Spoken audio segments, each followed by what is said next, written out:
Morning student, this is science class 8th lesson 1 part 13 and it's a so big chapter that's not even reading. Let's start with 1.10 agriculture. So agriculture or beekeeping is the rearing and management of honeybees for the production of honeys and wax. तो agriculture और B keeping पालने वो process है जिसमें कि हम पालते हैं या मैनेजमेंट देखते हैं हनी बीज का, किसके लिए, क्या प्रोडक्शन करने के लिए, हनी के लिए, शहद बनाने के लिए हम इनको पालते हैं, ठीक है। और वैक्स यानी कि मोम बनाने के लिए भी हम इनको पालते हैं, जिन्हें बी कीपिंग या एपीकल्चर भी कहते हैं। Honey bee can be easily domesticated because of its amiable nature. तो जो हनी बी है उसको हम आराम से पाल सकते हैं क्योंकि उसका नेचर ही ऐसा होता है। Like all other insects it has 2 pairs of wings and 3 pairs of legs.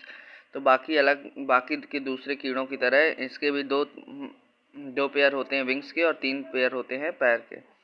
It is a social insect and honey bee live in the nest called hive. और ये एक सोशल इंसेक्ट है और हनी बी एक nest में रहती है जिसे हाइव यानी कि छत्ता भी कहते हैं और कॉम भी कहते हैं। These beehives are seen hanging from branches. और इन बीहाइव्स को हम देख सकते हैं, इन छत्तों को देख सकते हैं हम, डाल में अगर लगा हो तो लटकते हुए देख सकते हैं। Deserted building and overhead water tank. तो ये डिजर्टेड बिल्डिंग यानी पुरानी बिल्डिंगों में और पुराने वाटर टैंकों में भी छत्ते आपको दिख जाएंगे। Honey bees are also reared in boxes called apiaries. तो हनी बीज को हम एक बॉक्सेस में ही पाल सकते हैं जिनको एपेरीज कहते हैं। बी मेक हाइव्स और frames provide in the box. तो जो हाइव्स बनाती हैं वो ऑलरेडी बना रहता है, जो मधुमक्खियाँ हाइव छत्ता बनाती हैं वो अंदर से वैसे ही बना रहता है बॉक्स के, तो वो आराम से उसमें रह सकती हैं। All activities of the bees are restricted to the box. और जितनी भी एक्टिविटीज़ बीज की रहती हैं वो सब की सब बॉक्स में रेस्ट्रिक्टेड हो जाती हैं।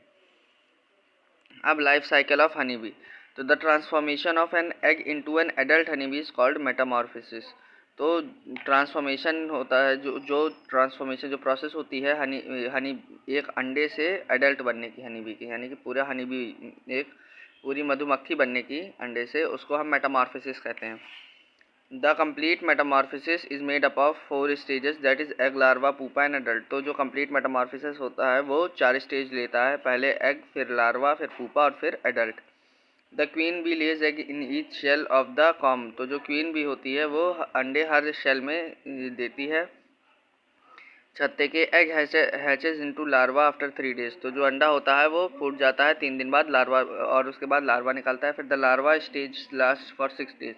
फिर जो लार्वा का स्टेज होता है वो 6 दिन तक चलता है। फिर then the larva changes into pupa. और उसके बाद लार्वा पूपा में बदल जाता है। The pupa take 7 days to become an adult. और पूपा जो होता है वो 7 दिन लेता है एडल्ट बनने में, यानी कि पूरी तरीके से हनी बी बनने में। Depending upon functions there are 3 types of adult in hive. तो उनके काम के हिसाब से 3 तरीके के एडल्ट होते हैं छत्ते में। दीज आर क्वीन, ड्रोन्स और मेल इंसेक्ट्स एंड वर्कर्स। तो 3 तरीके के होते हैं।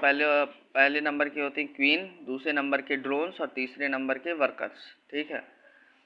हनी, अब हनी का देखते हैं। तो honey bees collect nectar from flower and make honey which is then extracted from bee hives by using an extractor. तो जो हनी बी होती है वो नेक्टर कलेक्ट करती है फूलों से और शहद बनाती है, जो कि निकाला जाता है बी हाइव से एक्सट्रैक्टर का इस्तेमाल करके, यानी 36 निकाल लेते हैं बाद में एक्सट्रैक्टर का इस्तेमाल करके। It is stored in clean and all right bottles. और इनको साफ सुथरी और अच्छी बोतलों में भरा जाता है। Many a times it is adulterated with sugar and गुड़। तो कई बार इनको हम ज़्यादा शक्कर और थोड़ा गुड़ अपनी तरफ से मिला करके और मीठा बना देते हैं। It can be tested by simple test. और इसको हम एक सिंपल टेस्ट से टेस्ट कर सकते हैं। Test for purity of honey. Take a glass of water, add few drops of honey to it. तो एक पानी का गिलास लीजिए और कुछ ड्रॉप लीजिए हनी की, शहद की। If the drops form continuous thread of honey. अगर वो ड्रॉप्स कंटिन्यूस थ्रेड बना लें यानी कि फैल जाएं पानी में और बिना टूटे, इट इज़ प्योर हनी। तो वो प्योर हनी है। Impure Honey will not form threads and would dissolve in water. जो इम्प्योर हनी होती है वो थ्रेड्स नहीं बनाती और पानी में घुल जाती है। अब care and shelter of animals, तो animals too need proper care and shelter for animals, तो जो जानवर होते हैं उनको भी प्रॉपर केयर और शेल्टर चाहिए, स्पेशली काउज एंड बफेलोज, खास तौर पर गाय और भैंसों को। In fact it is the must for their health and for production to clean milk, तो ये ज़रूरी है कि उनके स्वास्थ्य का ध्यान रखें ताकि वो दूध साफ़ सुथरा दूध हमको दे सकें।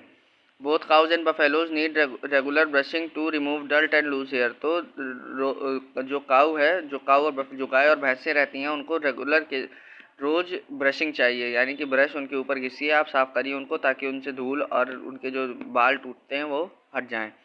दे should be sheltered under roof shed, और उनको कहीं रूफ यानी कि ऊपर से टीन वीन बिछा करके ठंडक जगह पर रखना चाहिए। That protect them from the rain, heat, direct sunlight and cold, तो जो कि उनको बचा सके पानी से, गर्मी से, डायरेक्ट सनलाइट से और कोल्ड से। The floor of the shed should be sloping for easy cleaning and keeping it dry, तो जो फ्लोर होना चाहिए वो स्लोपी होना चाहिए, थोड़ा सा फिसलने वाला होना चाहिए ताकि तत्काल साफ़ हो जाए, जल्दी साफ़ हो जाए और सूखा रहे।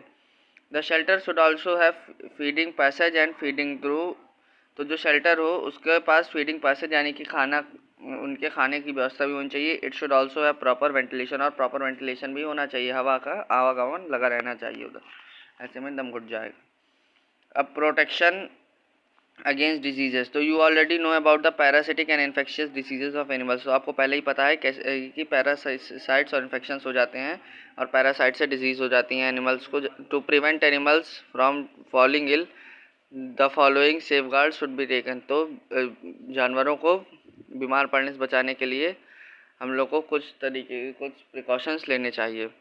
पहला है the animal should be kept in good shelters, reduce the risk of disease, तो जो जानवर होना चाहिए उसको अच्छे शेल्टर में रखना चाहिए, इससे क्या होता है कि जो रिस्क होता है डिजीज़ का वो कम हो जाता है। दे should B provide nutritive food and clean drinking water, उनको न्यूट्रिशन से भरपूर खाना देना चाहिए और साफ़ पानी पिलाना चाहिए। They should get regular bathing, उनको रोज़ाना नहलाना चाहिए। Sick animal should be isolated from other animals, तो जो बीमार जानवर होते हैं उनको थोड़ा सा आइसोलेट अलग कर देना चाहिए दूसरे जानवरों से। Vaccine should be given to animals to immunize them against certain diseases, तो उनको वैक्सीनेशन टीकाकरण उनका हो जाना चाहिए ताकि उनके इम्यून सिस्टम कारगर हो सके कई सारी बीमारियों के सामने।